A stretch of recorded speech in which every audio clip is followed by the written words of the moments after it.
The $4,000 Valentino heel connected with Maya's stomach before she could even process what was happening. She hit the marble floor of Tokyo's Roppongi Hills shopping complex hard, her hands instinctively wrapping around her abdomen as designer shopping bags scattered around her like fallen leaves. Blood trickled from her split lip. Christmas lights blurred above her. And standing over her, his face twisted with the same contempt she remembered from 2 years ago, was Derek, her ex-fiancé, the man who'd abandoned her pregnant and penniless in Seattle. The man who had no idea that the baby she'd lost back then had a successor, a 3-month-old secret growing inside her right now. And Derek definitely had no idea about the wedding band hidden beneath her leather glove, the penthouse in Shibuya she'd left that morning, or the man whose child she was carrying, Takeshi Yamamoto, her husband, Tokyo's most feared underground power broker. As Maya's trembling hand reached for her phone, as Takeshi's name flashed across the screen, she watched the color drain from Derek's face. He'd just kicked the wrong woman. And in approximately 12 minutes, when Takeshi's convoy pulled into this mall's underground garage, Derek Hamilton was going to learn what it meant to touch something that belonged to the Yamamoto family. But right now, in this frozen moment, he still thought she was nobody. He had no idea his world was about to end. Before we witness the reckoning that's about to unfold, I need you to do something for me. Hit that subscribe button right now, because we're covering the most intense real-life dramas you won't believe actually happened, and trust me, you don't want to miss what comes next in Maya's story. Turn on those notifications. Now let's get back to that marble floor in Tokyo. Maya had woken up that morning to Takeshi's hand on her stomach, his touch gentle despite the calluses that told stories of a harder life. They'd been married for 4 months. She'd been pregnant for 3. He didn't know yet. She was waiting for the perfect moment, and this morning, watching him sleep in their bedroom overlooking Tokyo Tower, she'd almost told him. Almost. "You're awake," he'd murmured in Japanese, his eyes still closed. His Japanese had become her favorite language, even though her own was still imperfect, colored by her American accent. "Couldn't sleep," she'd replied, running her fingers through his dark hair. "Too excited about Christmas shopping." He'd opened his eyes then, those dark eyes that had first captured her attention at a business conference in Osaka 18 months ago. "Take Kenji and Hiro with you." "Baby, I'm just going to Roppongi Hills. I'll be fine." His jaw had tightened. Takeshi was protective to an extreme that sometimes felt overwhelming. But she understood why. In his world, vulnerability was death, and she was his only vulnerability. "Maya." His voice had dropped into that tone that wasn't quite a command, but wasn't quite a request either. "You don't go anywhere in this city without security. Not anymore. You know what I am. You know the enemies that creates." She'd kissed him instead of arguing. "Okay, I'll take them." The tension had left his shoulders.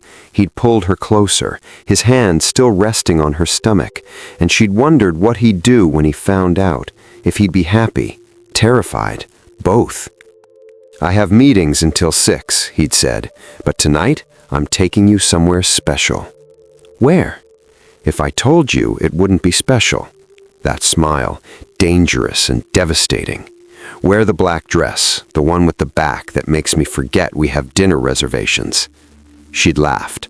They'd made love slowly, carefully, though he didn't know why she gasped a little differently now, why certain positions made her breath catch.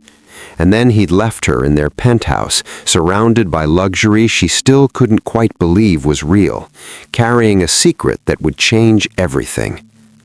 Now, 6 hours later, she was on a mall floor, bleeding, staring up at the man who'd destroyed her life 2 years ago. "Stay down," Derek snarled, his designer suit probably costing more than he'd ever spent on her in 3 years together. "Stay down where trash belongs." Maya's vision swam. The kick had been hard enough to knock the wind from her lungs, but her hand stayed locked around her stomach, protecting, always protecting. "Derek?" Her voice came out broken. "Please?" "Please?" He laughed, and she remembered that laugh. Cold, cruel. "You followed me to Tokyo? That's pathetic, even for you." She hadn't followed him. She'd met Takeshi at a conference, fallen in love, married him, built a life here. Tokyo was her home now, but Derek didn't know that. Derek was seeing the girl he'd left crying in a Seattle apartment, not the woman she'd become. Kenji was suddenly there, his hand inside his jacket where she knew he kept his gun. Hiro had his phone out, and Maya knew exactly who he was calling. "Ma'am, are you injured?" Kenji asked in Japanese, his eyes never leaving Derek.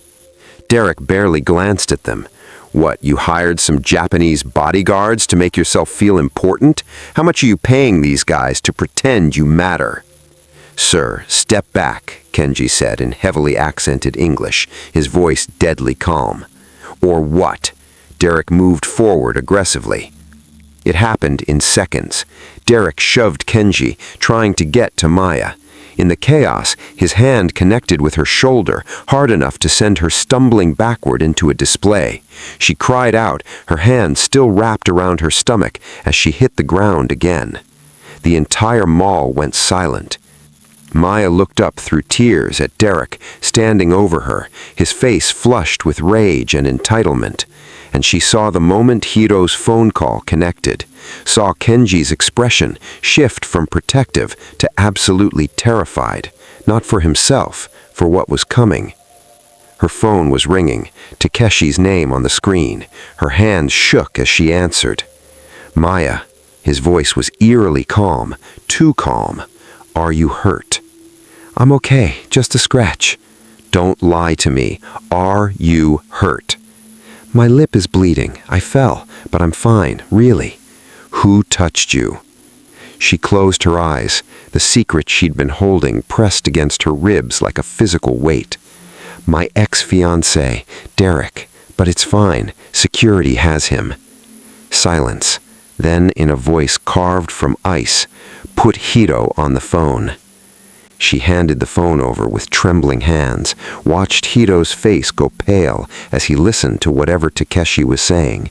He responded in rapid Japanese, too fast for her to follow completely, but she caught enough. "Yes, sir. Injured. Bleeding. The ex-fiancé. Physical assault. Security footage. Yes, sir. We'll hold him." He handed the phone back. "Baby," she started.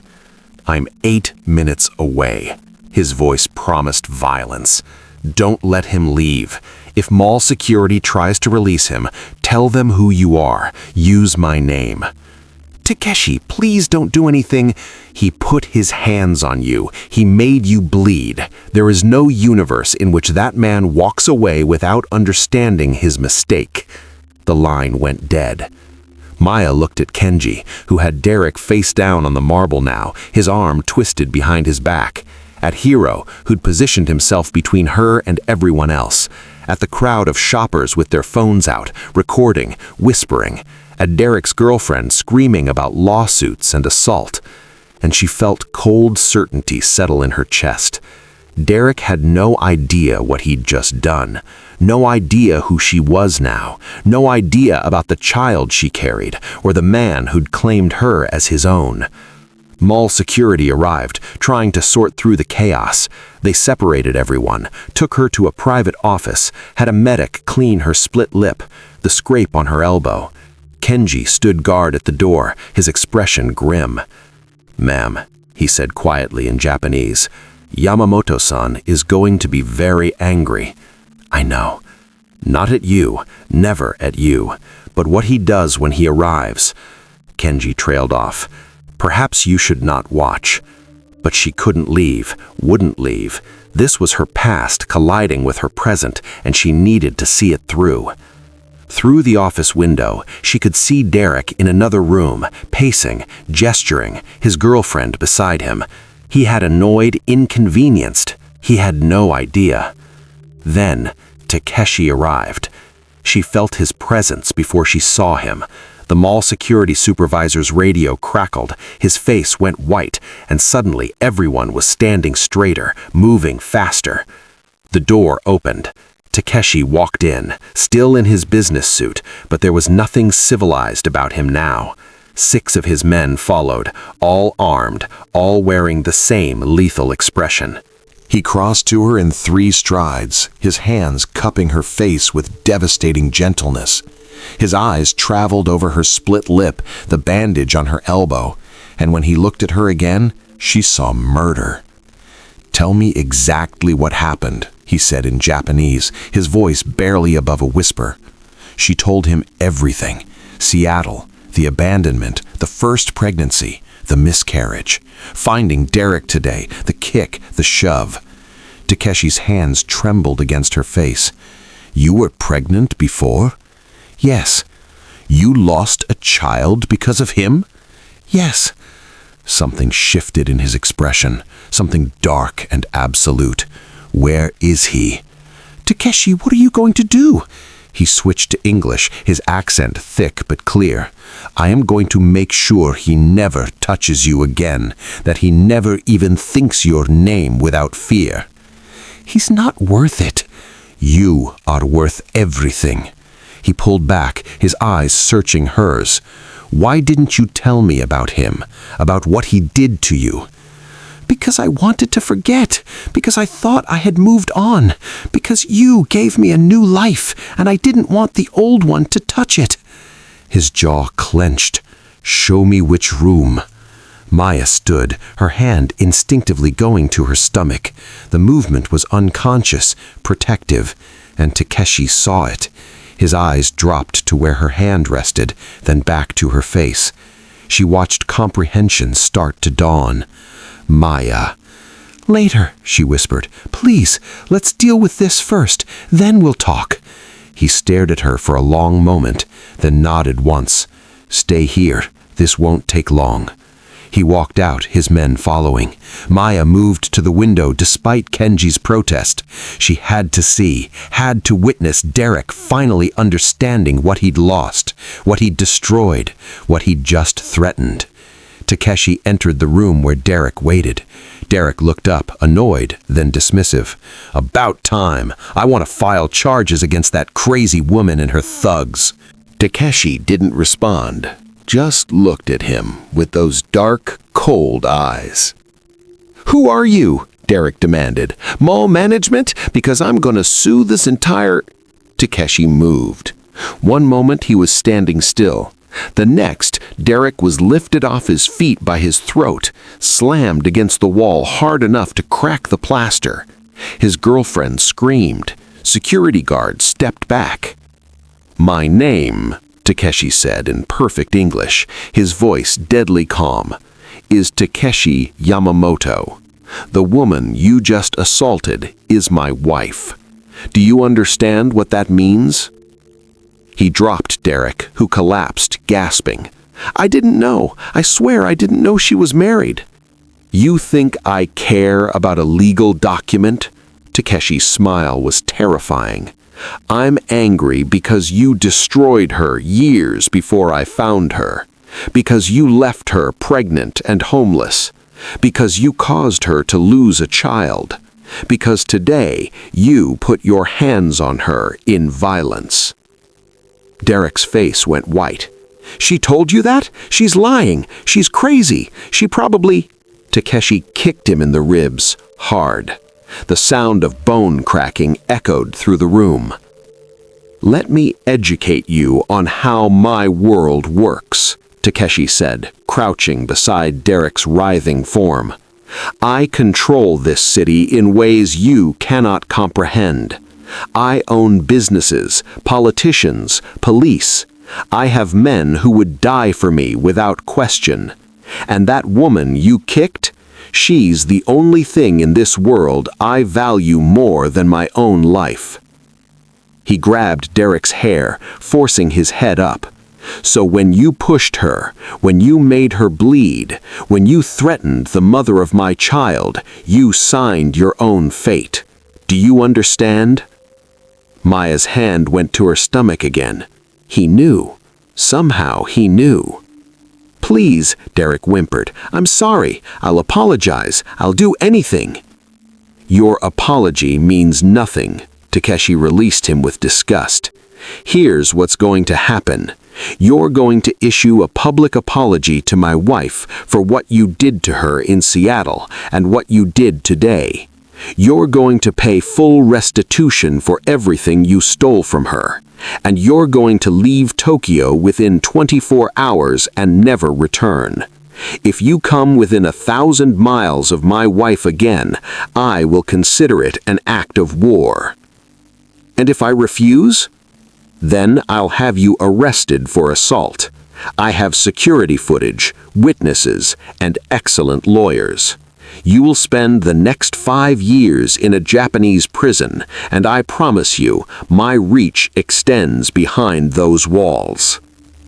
Derek's face went white. "You can't do this." "I can do anything I want. This is my city." Takeshi stood, straightening his suit jacket. "You have until midnight to leave. My men will escort you to the airport. If you miss that flight, I cannot guarantee your safety." He walked out without looking back, leaving Derek broken on the floor. When Takeshi returned to the office, Maya was standing by the window, her arms wrapped around herself.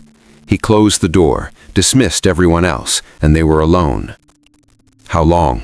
he asked, quietly in Japanese. 3 months. "Why didn't you tell me?" "I was scared.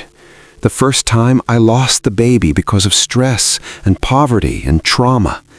I wanted to make sure this one was safe before I told you, before I let myself believe it was real."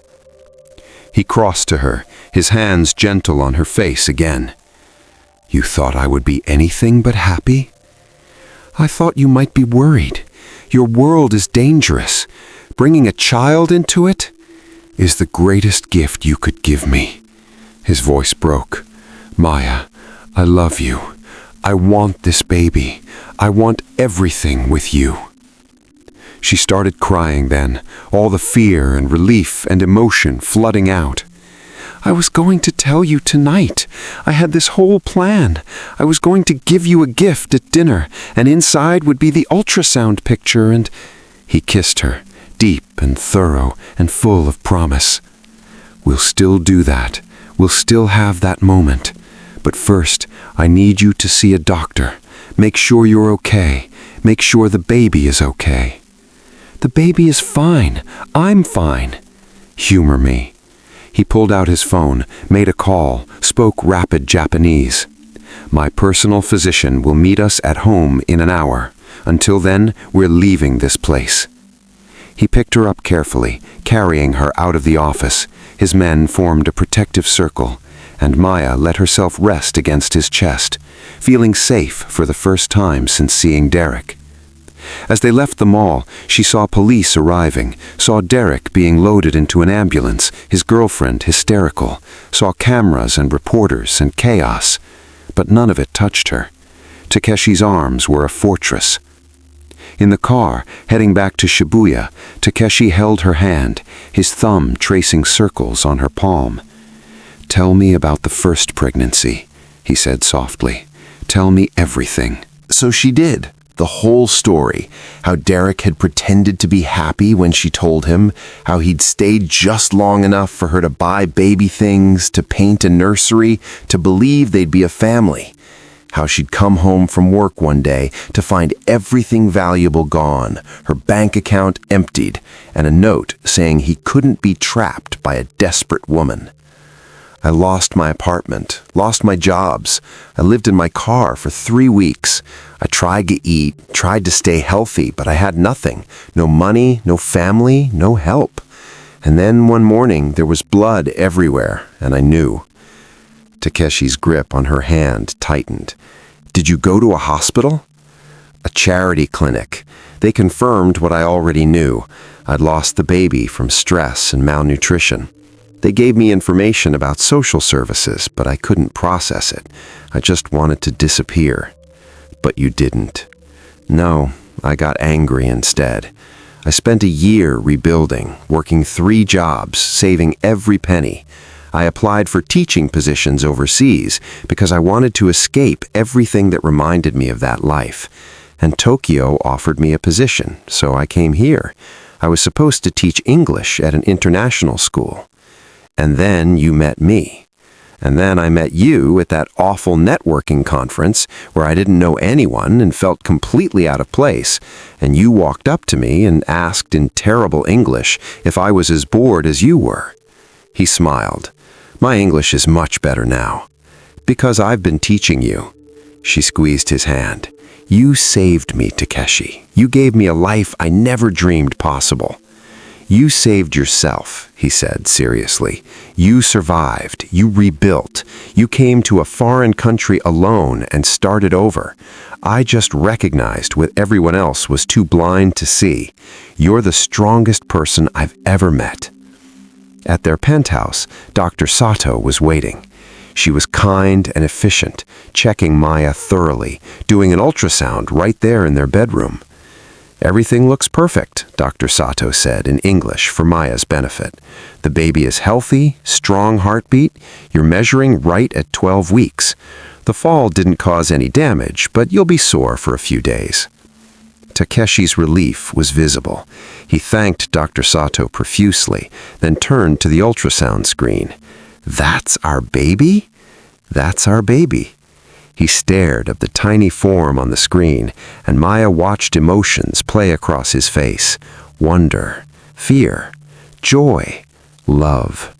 When he looked at her again, his eyes were wet. I'm going to be a father. You're going to be a father. He kissed her forehead, her cheeks, her lips, gentle kisses full of reverence. I will protect you both with everything I am. You will never be vulnerable again, never be hungry or scared or alone. I promise you. I know. She believed him. Absolutely. That night, after Dr. Sato left, they lay in bed, Takeshi's hand on her stomach, feeling for movement that wouldn't come for weeks yet. Maya told him about her fears, her hopes, her dreams for their child. And he told her about his own childhood, the violence he'd grown up with, the empire his father had built and the one he'd expanded. I want our child to have better, he said quietly. I want them to grow up safe, loved, free to choose their own path. They will, because they'll have you as a father. 2 days later, Derek's public apology went viral. He stood in front of cameras, looking haggard and defeated, and confessed everything. The theft, the abandonment, the assault in Tokyo. He apologized to Maya specifically, and announced he was leaving Japan permanently and entering therapy. The internet responded with predictable fury. Derek Hamilton became a cautionary tale. His reputation was destroyed. And Maya felt nothing. No satisfaction. No vindication, just relief that the chapter was finally closed. She deleted the video after watching it once, blocked Derek on every platform, and focused on her future. On Christmas morning, Takeshi gave her a velvet box. Inside was a necklace with a pendant shaped like a cherry blossom. For new beginnings, he said, fastening it around her neck, for the family we're building. She gave him her gift then, a small box wrapped in silver paper. Inside was the ultrasound picture and a note in Japanese she'd painstakingly written, "You're going to be a father." He cried. This dangerous man who controlled Tokyo's underground empire cried while holding a grainy black and white photo of their child. I love you, both of you, my family, my everything. 6 months later, Maya gave birth to a daughter. They named her Sakura.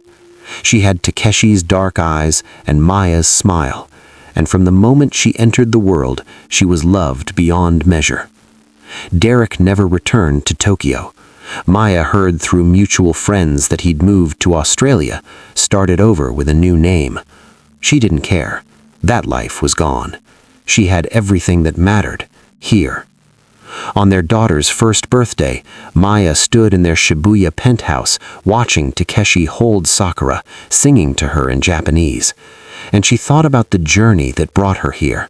The pain, the loss, the slow rebuilding, the unexpected love that changed everything. Derek had tried to destroy her, had kicked her when she was carrying new life, but she survived. She rose, and now she stood in a home filled with love, holding a future she'd built from the ruins of her past.